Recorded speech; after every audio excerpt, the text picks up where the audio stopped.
लंबे पैरों वाली गाय और भूखा शेर। जंगल में एक गाय बच्चे को जन्म देती है, पर वो गाय का बच्चा कुछ अलग था मतलब उसके पैर उसके शरीर के हिसाब से ज्यादा ही लंबे थे। गाय ऐसे बच्चे को देखकर दुखी होती है, पर बच्ची का मासूम चेहरा और उसकी हंसी देखकर माँ को उस पर प्यार आता है। गाय अपने बच्ची के साथ प्यार से रहती थी और उसे प्यार से सोने बुलाती थी। तभी वहाँ लोमड़ी आती है और वो कहती है, अरे ओ गाय, ये क्या तुम्हारा बच्चा है? अरे कितना अजीब है, इसके पैर तो देखो। अरे मैं तुम्हारी जगह होती तो कब का इसे जंगल में छोड़ देती। लोमड़ी की बातों से गाय को बहुत ही गुस्सा आता है। वो कहती है, ये मेरा बच्चा है, तुम तो हो ही मतलबी लोमड़ी, पर मैं तुम जैसी नहीं हो। कैसे भी हो, पर ये मेरी बच्ची है, इसके बारे में तुम्हें बोलने का कोई अधिकार नहीं है। चली जा यहाँ से। हाँ हाँ जा रही हूँ, मुझे भी कोई शौक नहीं है यहाँ रहने का। पर गाय, किस किस के मुंह बंद करोगी तुम? अब तो जंगल में सब बातें कर रहे हैं तुम्हारी सोनी के बारे में। लोमड़ी भला बुरा कहकर वहां से चली जाती है। गाय लोमड़ी की बातों को नजरअंदाज करती है, पर सोनी ये सब सुनकर दुखी होकर रोने लगती है। तब गाय उसे चुप कराते हुए कहती है, अरे सोनी, इस लोमड़ी की बातों में मत आओ। तुम अजीब नहीं हो बेटा, तुम तो सबसे अलग हो, बस इतनी सी बात है। ये रोना धोना बंद करो और जाओ अपने दोस्तों के साथ खेलने जाओ। सोनी बाकी के बच्चों के साथ खेलने जाती है, पर तब बाकी के बच्चे उसके साथ खेलने से मना करते हैं, उसे चिढ़ाने लगते हैं। तब खरगोश कहता है, अरे लंबे पैरों वाला भूत, लंबे पैरों वाला भूत, सोनी भूत है, सोनी भूत है। खरगोश, हिरन, सुअर के बच्चे सोनी को लंबे पैरों वाला भूत कहकर चिढ़ाने लगते हैं, उसे पत्थर मारकर वहां से भगा देते हैं। सोनी रोते हुए घर आती है और माँ से कहती है, माँ, मैं लंबे पैरों वाला भूत हूँ क्या?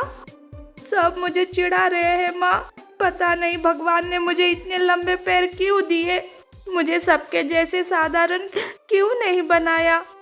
सोनी अब घर से बाहर ही नहीं निकलती थी। गाय परेशान हो जाती है कि वो कैसे सोनी को समझाए। एक दिन की बात है, जंगल में खरगोश, हिरन, सुअर खेल रहे थे कि कहीं से एक भूखा शेर वहां आता है। उन मासूम बच्चों को खेलता देखकर उसकी भूख जाग जाती है और वो सोचता है, अरे वाह, आज तो नरम नरम मांस खाने को मिलेगा, सबको मार मार कर एक साथ खा जाऊंगा। बच्चे भी शेर को देख लेते हैं और वो चिल्लाते हुए भागने लगते हैं, बचाओ बचाओ, शेर शेर। बच्चों की आवाज सोनी सुन लेती है। वो अपने दोस्तों को बचाने के लिए आती है। वो शेर के सामने आती है और कहती है, रुक जाओ, छोड़ दो मेरे दोस्तों को। तुम इतनी सी जान मुझे रोक रही हो, अब तो सबसे पहले मैं तुम्हें ही खा जाऊंगा, बाद में तुम्हारे दोस्तों को। शेर सोनी की तरफ बढ़ रहा था। तब तो सोनी डर जाती है, पर तभी अचानक से एक बाघ सोनी के पास आता है। पहले सोनी को लगा कि वो उसे बचाने आया है, पर बाघ सोनी से कहता है, अरे ये क्या कमजोरों की तरह घबरा रही हो, तुम्हारे पास बहुत बड़ी ताकत है, तुम्हारे ये लंबे पैर, इससे वार करो, डरो मत, दिखाओ सबको अपनी ताकत। बाघ की बातें सुनकर सोनी शेर से लड़ने के लिए तैयार हो जाती है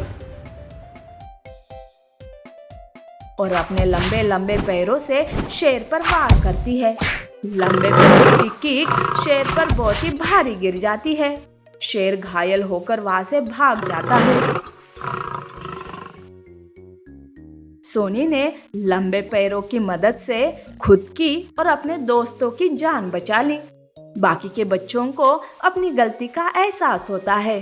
तब तक गाय भी वहां आती है। वो सारे सोनी के पास आते हैं। तब खरगोश कहता है, सॉरी सोनी, हमने तुम्हें अपना दोस्त नहीं समझा, बल्कि हमेशा तुम्हें चिढ़ाया, पर आज देखो तुमने ही हमें शेर से बचाया। थैंक यू दोस्त।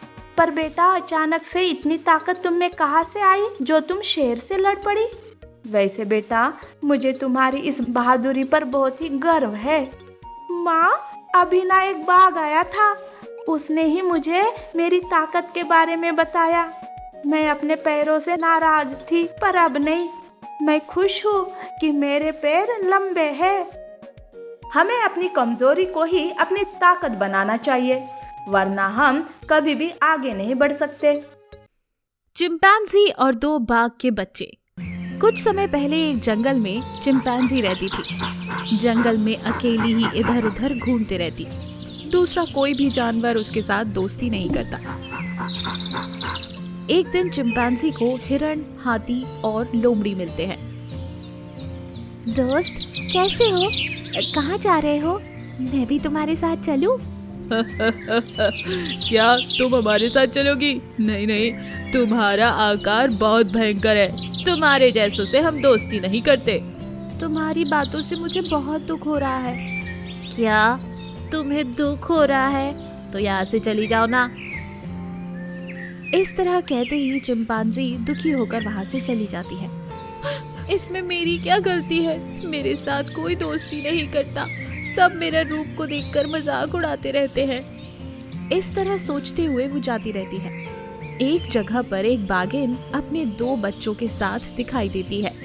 चिंपैंजी को देखकर वो कहती है, दोस्त, क्या तुम मेरी एक छोटी सी मदद करोगी? तुम मुझे दोस्त बुला रही हो? मैं बहुत खुश हूँ। अब बताओ, क्या मदद करनी है?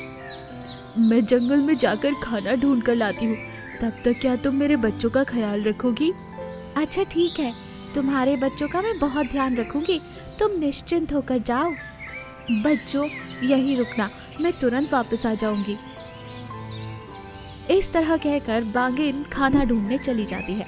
वहां जाकर एक जानवर का शिकार करते करते एक कुएं में गिर जाती है और फिर बाहर ही नहीं निकल पाती, और थोड़ी देर बाद घायल होने की वजह से वो वहीं पर मर जाती है।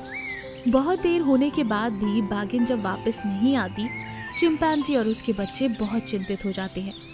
अब तक हमारी माँ क्यों नहीं आई? मुझे तो बहुत भूख लग रही है। माँ को क्या हुआ होगा? तुम डरो मत, तुम्हारी माँ जल्दी वापस आ जाएगी। हमको चलकर उनको ढूंढना चाहिए। अच्छा ठीक है, चलो। इस तरह बाघिन को ढूंढते हुए उसके बच्चे और चिंपैंजी निकलते हैं। कुछ दूर जाने के बाद एक कुएं में बाघिन मरी हुई मिलती है। उसे देखकर चिंपैंजी और बाघिन के बच्चे रोने लगते हैं। बच्चों, रो मत, मैं तुम्हारा ध्यान रखूंगी, तुम्हारे लिए ही जीऊंगी। हमें हमारी माँ चाहिए, माँ चाहिए। तुम्हारी माँ कभी भी वापस नहीं आ सकती, चलो यहाँ से चलते हैं। इस तरह से बाघिन के बच्चों को अपने साथ लेकर चिंपैंजी वहाँ से निकल जाती है। तब से बाघिन के बच्चों का चिंपैंजी बहुत ख्याल रखती है। एक दिन चिंपैंजी बाघिन के बच्चों को लेकर जा रही थी। रास्ते में हाथी, हिरण और लोमड़ी मिलते हैं। इतने दिनों से मैं अकेला हूँ कहकर मैं बहुत दुखी थी। अब मेरे 2 बच्चे हैं, यही मेरा जीवन है और मेरे जीवन का अनमोल रन। क्या तुम बाघ के बच्चों को पाल रही हो? हाँ, इन दोनों को मैं पाल रही हूँ और इन्हें बहुत अच्छे से बड़ा भी करूँगी। बाप रे, ये तो बहुत ही अनोखा है। अच्छा ठीक है, तुम अपना काम करो। इस तरह से वो उसका मजाक उड़ाने लगते हैं। कुछ दिनों के बाद बाघ के बच्चे बड़े हो जाते हैं। फिर एक दिन दूसरे प्रांत से एक शेर शिकार के लिए उस जंगल में आता है। वहां हाथी, हिरण और लोमड़ी को देखकर उनके ऊपर हमला कर देता है। इतने में वहां वही बाघ के बच्चे आकर शेर को रोक लेते हैं। अरे ओ, मेरे रास्ते से हट जाओ, नहीं तो खैर नहीं। यहाँ से अभी वापस चले जाओ, वरना तुम्हारी खैर नहीं। ये सब हमारे अपने हैं। हट जाओ मेरे रास्ते से। इस तरह उनके ऊपर वो हमला करने लगता है। इतने में दोनों बाघ के बच्चे शेर पर हमला करते आखिरकार उसे ढेर कर देते हैं। तब लोमड़ी कहती है, हमें बचाने के लिए तुम्हारा शुक्रिया। आपको हमारा धन्यवाद नहीं, हमारी माँ का धन्यवाद करना चाहिए। फिर सभी जाकर चिंपैंजी के पास आते हैं दोस्त, हमें माफ कर दो। हमने तुम्हारा मजाक उड़ाया, लेकिन कभी भी तुमने हमसे नफरत नहीं की। इन बाघ के बच्चों को पालकर बड़ा किया, उन्होंने आज हमारी रक्षा की। आज से हम सब मिलकर रहेंगे। इस तरह सारे जानवर मिलजुल कर खुशी से रहते हैं। इस कहानी से हमें ये सीख मिलती है, किसी का भी उसके रूप की वजह से मजाक नहीं उड़ाना चाहिए। मुसीबत के वक्त शत्रु की भी मदद करनी चाहिए। ये कहानी आपको पसंद आई हो तो हमारे चैनल को सब्सक्राइब करें, लाइक करें, शेयर करें, कमेंट करें।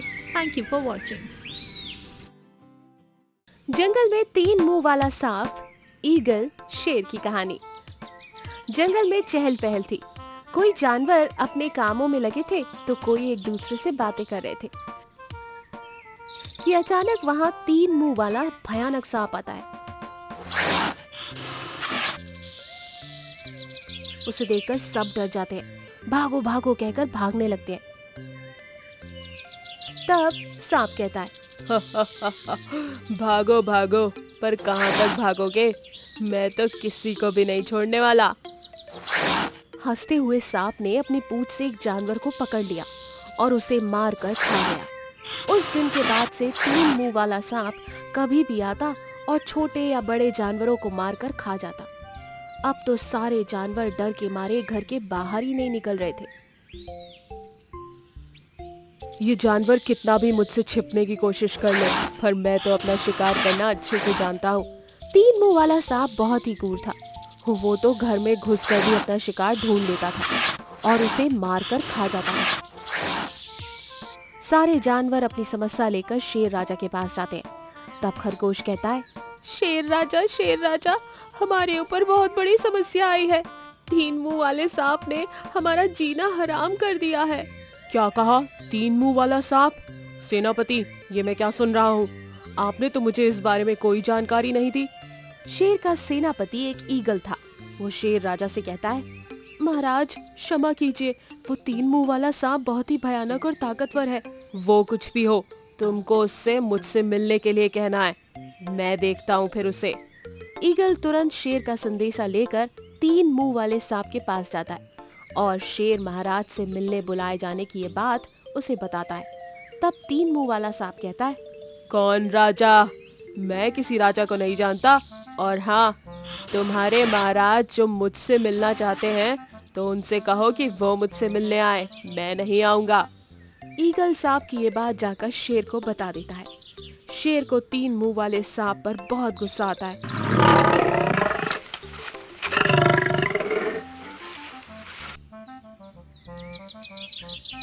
वो गुस्से से सांप से मिलने जाता है और कहता है, अरे मूर्ख सांप, आखिर तुम्हें किस बात का घमंड है? यूं जंगल के जानवरों को डराकर उनका शिकार करने में क्या खुद को बहुत ताकतवर समझ रहे हो? हिम्मत है तो मुझसे लड़ाई करो। शेर के ललकारने पर सांप शेर से लड़ाई करने के लिए तैयार हो जाता है। उन दोनों में भयानक लड़ाई शुरू हो जाती है।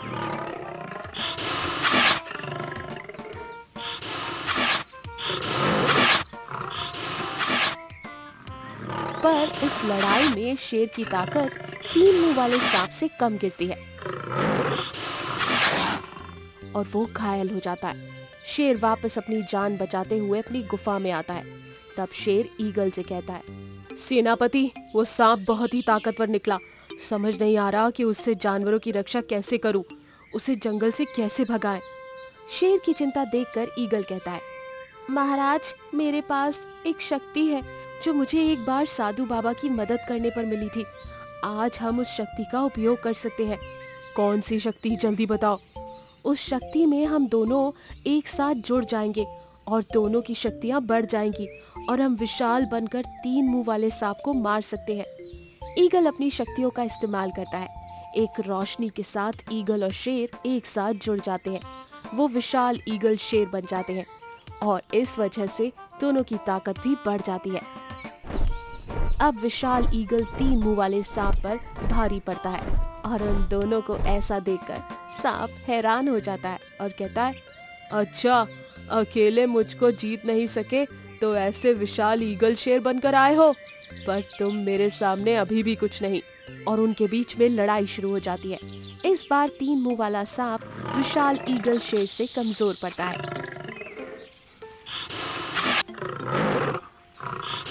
बार बार वार से वो अब उठ भी नहीं पा रहा था और वहीं पर मर जाता है। इस तरह से विशाल ईगल शेर ने 3 मुंह वाले सांप का खात्मा कर दिया। सारे जानवर फिर से एक बार खुशी खुशी जंगल में रहने लगे और जब कभी जंगल पर मुसीबत आती, ईगल अपनी शक्तियों का इस्तेमाल करके जंगल की रक्षा करता। और हाँ, हमारे चैनल को सब्सक्राइब करें, लाइक करें, कमेंट करें और अपने दोस्तों के साथ शेयर जरूर करें। Thank you for watching.